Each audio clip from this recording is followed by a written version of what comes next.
This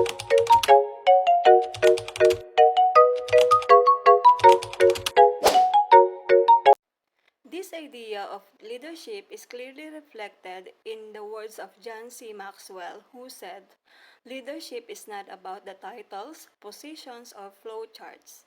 It is about one life influencing another." Good day, everyone. Today, we will discuss about the leadership frameworks in Philippine schools, focusing on leadership goals, roles, and responsibility of school leaders and how this align with the Philippine professional standard for teachers. For our learning objectives, explain the goal of school leadership. Identify the role and responsibilities of school leaders. Describe how leadership supports effective school management. What is school leadership? It is refers school leaders help by giving direction. Second, supporting teachers. Third, improving teaching and learning. Fourth, ensuring school effectiveness. Goal of school leadership: to improve the quality of teaching and learning for student success. School leadership aims to support teachers' teaching practices, ensure learners achieve learning outcomes, create a safe and positive learning environment, align teaching practices with PPST. Shared leadership in schools. In Philippine schools, leadership is known as shared leadership.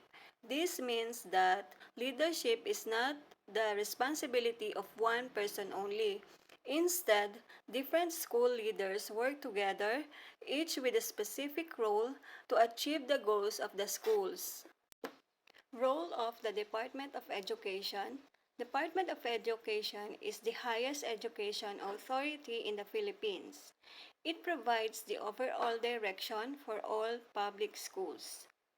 Responsibility of the Department of Education for setting educational policies and guidelines, developing the curriculum and MELCs, establishing teacher and standards such as the Philippine Professional Standard for Teachers or PPST, providing training and programs for teachers.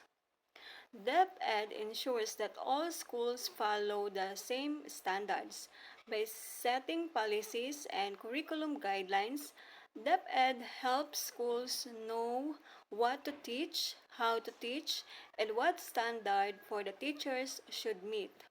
Support to school management. DepEd supports the effective school management by giving clear direction and standard that a school must follow. This helps school operate in an organized and consistent manner. For example, teachers prepare lesson plans based on the MELCs issued by the DepEd. This ensures that the lessons are aligned with national learning standard. Philippine Professional Standard for Teachers Alignment. This role aligned with the PPST Domain Number 7 or the Professional Growth and Development because DepEd encourage teachers to continuously improve through trainings, seminars, and professional programs. Next, role of the school principal. The principal is the overall leader of the school and is responsible for managing both teaching and school operation. Responsibilities of the school principals are leading teachers and staff, observing classroom teaching, giving feedback to teachers, ensuring a safe and positive school's environment. The principal guides the teacher by supervising instructions and ensuring that teaching practices meet school and DepEd standards. The principal also maintains discipline, order, and a supportive learning environment. Support to effective school management. The principal supports effective school management by ensuring a quality teaching, monitoring school programs, organizing school activities and operations. For example, The principal conducts classroom observation and provides constructive feedback to help teachers improve their teaching strategies. And for the alignment of the Philippine Professional Standard for Teacher, PPST Domain 2 or the learning environment, because the principals ensure a safe and positive classroom atmosphere.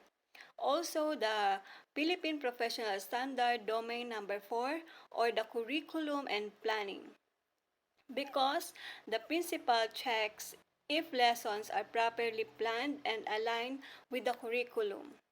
Together, the Department of Education and the school principals play the important roles in guiding teachers by managing school effectively and ensuring a quality education for the learners. Next, role of the campus director. The campus director is responsible for overseeing two or more school or campuses under one system.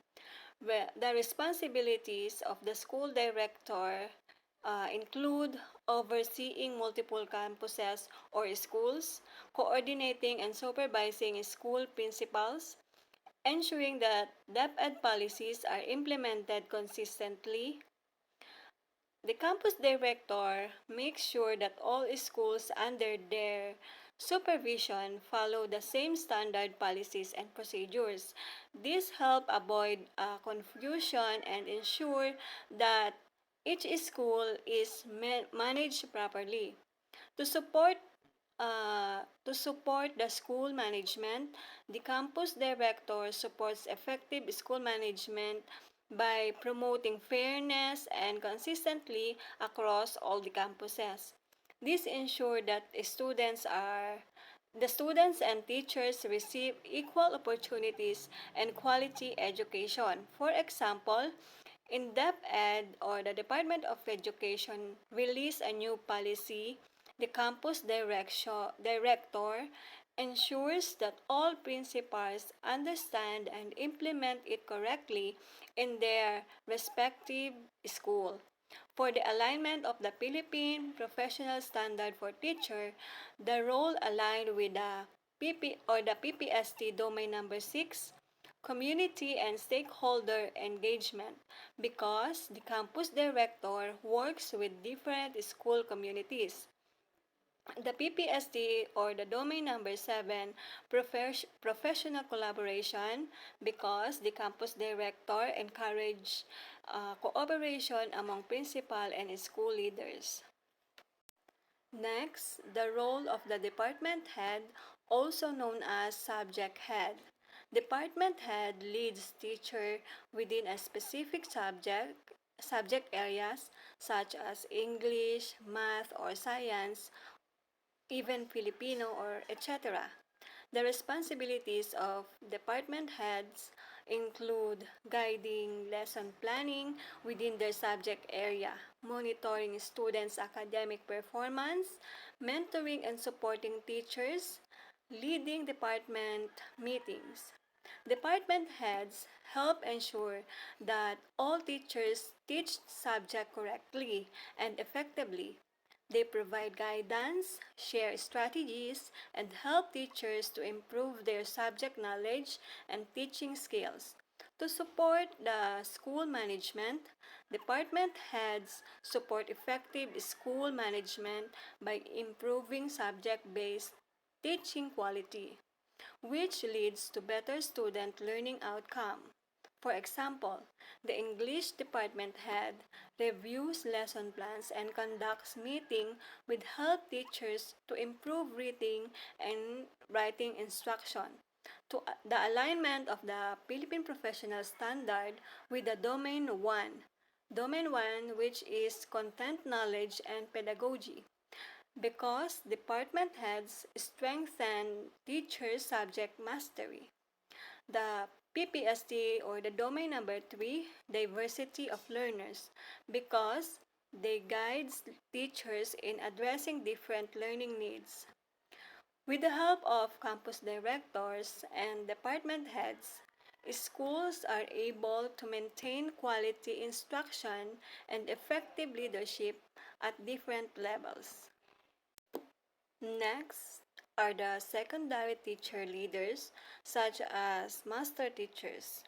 Secondary teacher leaders serve as instructional leaders who help to improve teaching practices in secondary school.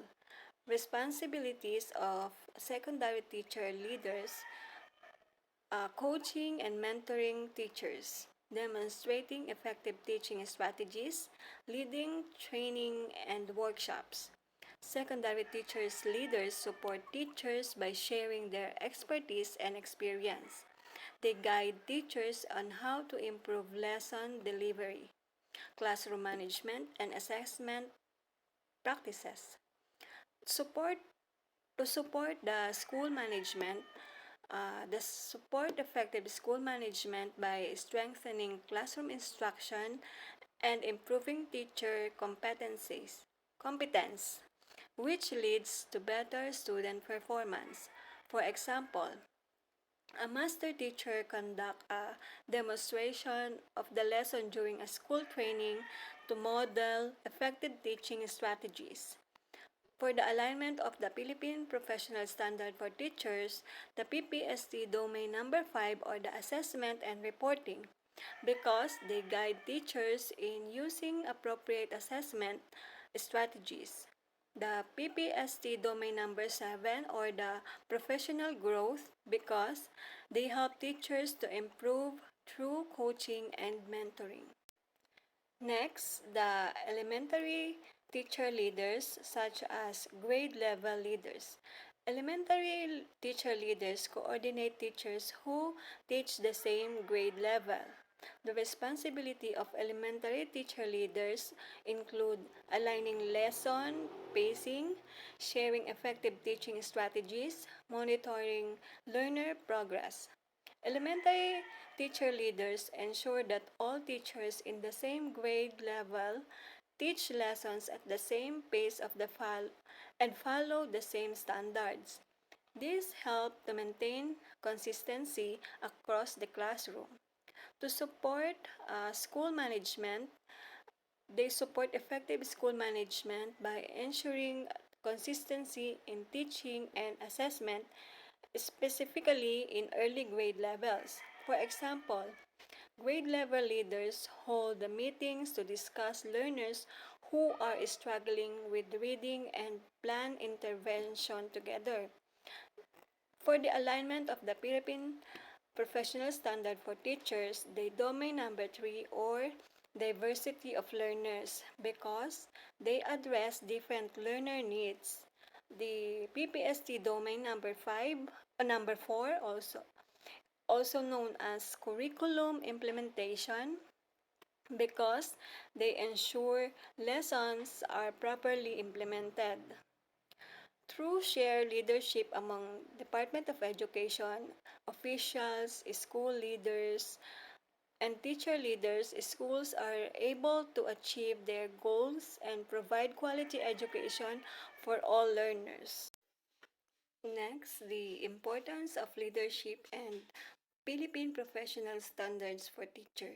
School leadership plays a key role in supporting the Philippine professional standards for teachers, or the PPST. How leadership supports the Philippine professional standards for teachers, or the PPST. First, guiding teachers' professional practice. Leaders help teachers to follow professional standards in planning, teaching, and assessing learners. For example, a principal observes a teacher's class and gives tips on how to improve lesson delivery. Second, providing feedback and mentoring. Leaders give constructive feedback and mentor teachers to improve their skills. For example, a department head reviews all the lesson plans and suggests a better teaching strategies. Third, ensuring continuous improvement. Leaders motivated teachers to attend training, try new methods, and grow professionally.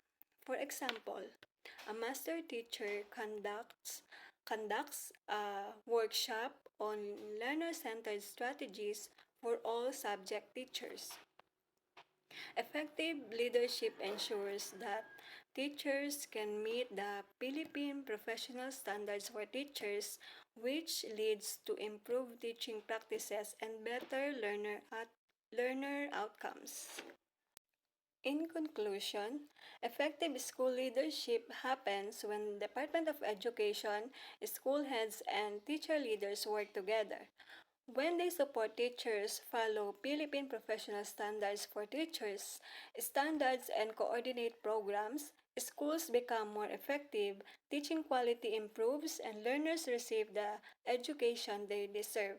For example, a campus director ensures all schools are follow the same policies, principals guide their teachers, and teacher leaders mentor their colleagues, resulting in consistent high-quality learning for every student. My takeaways. First, school leadership has one main goal to improve learning. Second, leadership roles are shared. Department of Education, principals, teacher leaders, and other are all contribute. Third, each leader supports effective school management by guiding teachers, supervising programs, and ensuring consistency. And last, all leadership roles align with the Philippine professional standards for teachers, which helps teachers grow professionally and learners to succeed. For example, when a school principals, department heads, and teacher leaders collaborate, teachers are better guided, classroom instruction improves, and students achieve higher learning outcomes.